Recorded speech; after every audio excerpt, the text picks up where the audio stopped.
जय श्री राम। बात है त्रेता युग की और हम जो कहानी जानने जा रहे हैं वो है महात्मा अष्टावक्र की। अष्टावक्र जी जिनका नाम अष्टवक्र, अष्ट का मतलब होता 8 जगह से जो टेढ़े थे, जिनका शरीर टेढ़ा था। तो यहाँ पर इनकी जो कहानी आती है बहुत सुंदर कहानी आती है। उद्दालक ऋषि थे। उद्दालक ऋषि के एक पुत्र थे श्वेत केतु और उनकी बेटी का नाम था सुजाता। सुजाता का जो विवाह था वो एक महात्मा कहोड़ के साथ हुआ था। कहोड़ जी जो थे वो वेदों के ज्ञाता थे और उद्दालक ऋषि के शिष्य भी थे और उद्दालक ऋषि के आश्रम में ही रहते थे। उन्होंने अपनी पुत्री का विवाह कहोड़ के साथ कर दिया। अब जो कहोड़ थे वो उच्च कोटि के ब्राह्मण थे और बहुत जगह वेदों का पाठ किया करते थे। जब उनकी पत्नी को गर्भ हुआ तो उस समय वो कुछ वेदों का पाठ कर रहे थे। वेदों का पाठ करते हुए पत्नी को भी समझा रहे थे। उस समय एक श्लोक का उच्चारण उनसे गलत हुआ तो गर्भ से ही जो बालक था, गर्भ में जो था, उसी ने कहा कि पिताश्री आप वेदों का पाठ गलत कर रहे हैं, आपका उच्चारण सही नहीं है। यह सुनकर के वो बहुत कुपित हो गए, गुस्सा आया। ने कहा ये कैसी संतान है जो कि गर्भ से ही मुझे सही कर रही है, मुझे मेरी गलतियां बता रही है।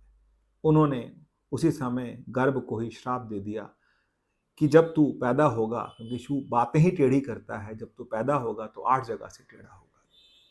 और ऐसा ही हुआ कि जब वो बालक पैदा हुआ तो वो 8 जगह से टेढ़ा था।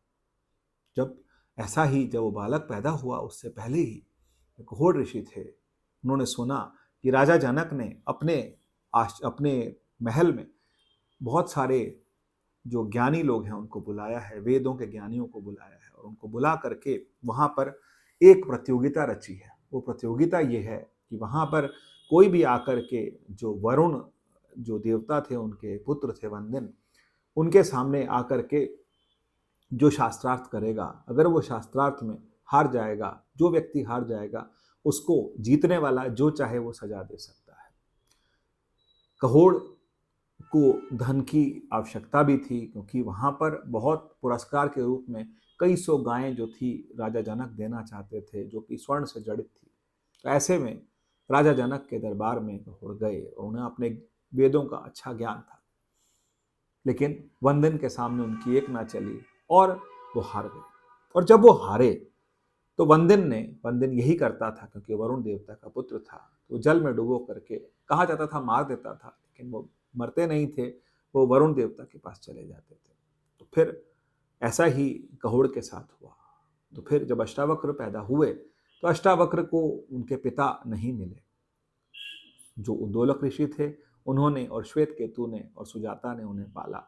जब वो बड़े हुए तो यही मानते थे कि उद्दालक ऋषि जो हैं वही मेरे पिता हैं और मैं उन्हीं के साथ उन्हीं का पुत्र हूँ। लेकिन जब समाज से उन्होंने सुना कि उनके पिता की मृत्यु हो चुकी है तो फिर वो बहुत विचलित हुए और उन्होंने कहा कि क्योंकि उस समय अष्टावक्र को सब तरह का ज्ञान हो चुका था। जो बच्चा गर्भ से ही इतना विद्वान होगा, वो जब उन्होंने सारे वेदों के पाठ और सब तरह का ज्ञान उनको, और कहा जाता था कि अष्टावक्र जी जो थे वो ब्रह्म ज्ञानी थे, उन्हें पूरा ज्ञान हो चुका था। अब ऐसे में उन्होंने कहा कि मैं राजा जनक के पास जाऊंगा। उन्होंने श्वेत केतु को साथ लिया और जा करके राजा जनक की सभा में गए। जैसे ही राजा जनक की सभा में वो गए तो वहां सब लोग उनके 8 तरह से टेढ़े शरीर को देख के हंसने लगे। जब वो हंसे तो फिर अष्टावक्र ने कहा, अष्टावक्र खुद भी हंसने लगे। तो और ज्यादा जब हंसे तो राजा जनक ने कहा ये तो हंस रहे हैं, मुझे समझ आ रहा है, तुम क्यों हंस रहे हो? तो उन्होंने कहा कि मैंने सोचा था कि ये जो सभा है ये विद्वानों की होगी, ये मेरे मेरे मुझ जीव को देखेंगे, मेरी जीवात्मा को देखेंगे, लेकिन ये सभा विद्वानों की नहीं है। ये तो मेरे चर्म को देख रहे हैं, ये चर्मकारों की सभा है, ये विद्वानों की सभा नहीं है।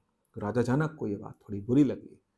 तो उन्होंने कहा तुम इतने ज्ञानी बनते हो तो वंदिन के सामने आकर के शास्त्रार्थ करो। तो उन्होंने वंदिन के साथ शास्त्रार्थ शुरू किया।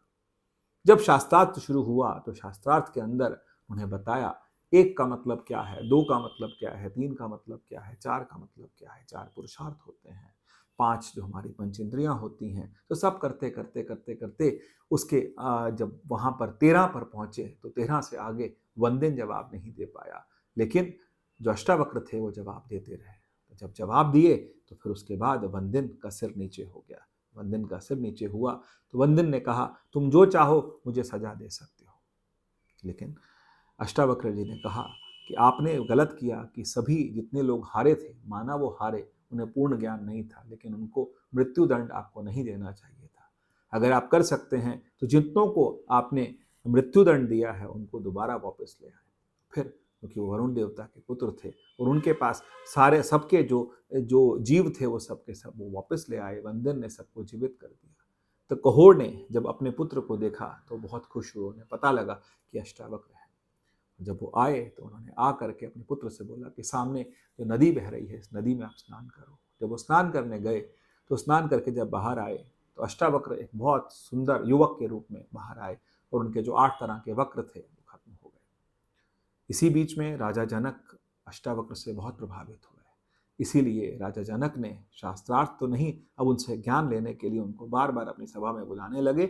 और उसके बाद अष्टावक्र जी जो थे वो जनक जी के गुरु हुए। जनक जी ब्रह्मज्ञानी थे, उन्होंने पूरा ब्रह्म का जो ज्ञान था वो अष्टावक्र से मिला। फिर इससे आगे भी कहानी आती है कि वान्य ऋषि जो थे, वान्य ऋषि की पुत्री, उन्हें अष्टावक्र जो थे, अष्टावक्र को वान्य ऋषि की पुत्री बहुत अच्छी लगी। उन्हें लगा कि मैं इस युवती के साथ विवाह करना चाहता हूँ। तो वान्य ऋषि ने कहा, जरूर आपका विवाह होगा, लेकिन मैं आपके ब्रह्मचर्य की परीक्षा लेना चाहता हूँ। अष्टावक्र का नाम बहुत हो चुका था, अष्टावक्र को सब जानते थे, महात्मा अष्टावक्र के नाम से जानते थे। किंतु उन्होंने एक लोकलीला के लिए ये सब किया। तो कहा कि जब आप कैलाश पर्वत से आगे उत्तर दिशा की तरफ जाएंगे, उत्तर पूर्व की तरफ जाएंगे, तो वहां पर आप होकर के आइए और उसके बाद वापस आइए और फिर उसके बाद आप मेरी पुत्री से विवाह कर सकते हैं। तो ऐसा ही उन्होंने किया। जब वो गए तो जब कैलाश मानसरोवर पार करने से पहले कुबेर जी उनको वहां मिले, तो कुबेर जी ने अपने यहाँ अपना जो वैभव था वो सब दिखाया और उस वैभव में वो 1 साल वहां रहे। फिर उससे आगे एक और लोक में गए, वो लोक बहुत सुंदर था। वहां पर भी अष्टावक्र जी कुछ समय रहे, लेकिन वहां पर कुछ युवतियां जो थी और उन्होंने आकर के उन्हें प्रलोभन दिया, कई तरह का प्रलोभन उनको मिला।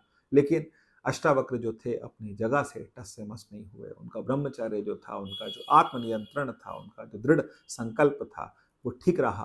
और फिर वो वापस आए और वापस आकर के फिर वान्य ऋषि की पुत्री के साथ उनका विवाह हुआ। अष्टावक्र जी ने जो ज्ञान राजा जनक को दिया, वो ज्ञान अष्टावक्र गीता के नाम से आज भी प्रसिद्ध है। और वेदांत दर्शन जो लोग पढ़ते हैं, उसको समझने का प्रयास करते हैं, जीवन में उतारने का प्रयास करते हैं, वो अष्टावक्र गीता जरूर पढ़ते हैं।